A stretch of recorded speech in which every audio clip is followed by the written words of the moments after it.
It began quietly with science, volts and potentials scribbled in the margins of an old notebook at Metal and Pipeline Endurance Limited in a caravan in Wisbech, where the rain tapped softly against the windows and British Gas Corporation maps lay folded across the desk.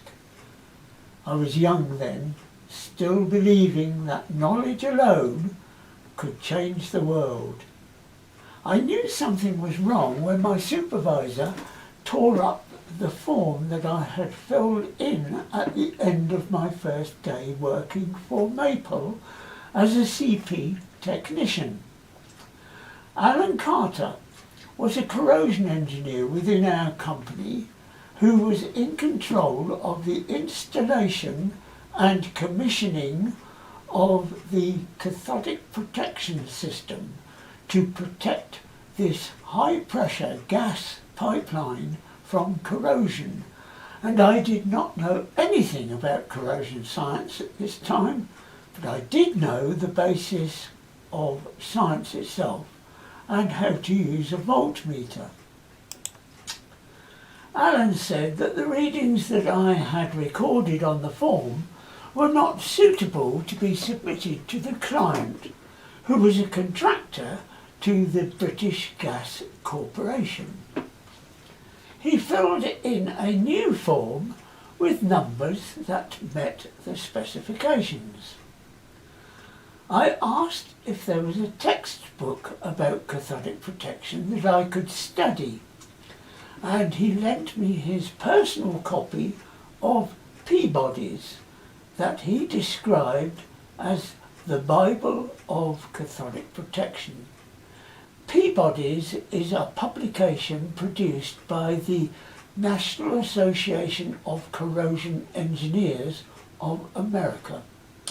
I read the book and developed my own ideas, satisfied that contract, and was moved to North Wales on a Shell pipeline from Anglesey to Ellesmere Port.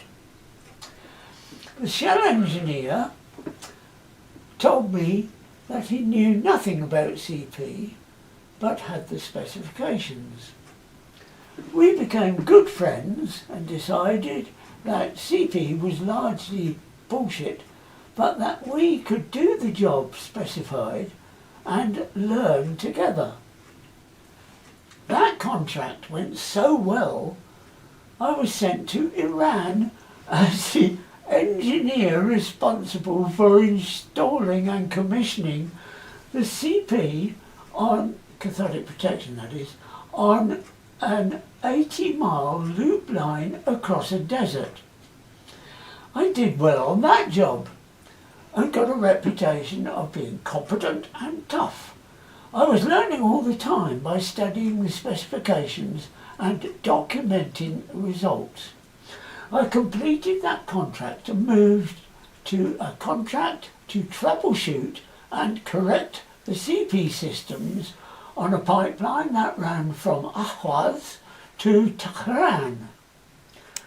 From there, I was sent via Rasht on the Caspian Sea to Astora to construct a ground bed that I had completed, and then went home to the UK to finish the commissioning of the CP on the Shell pipeline.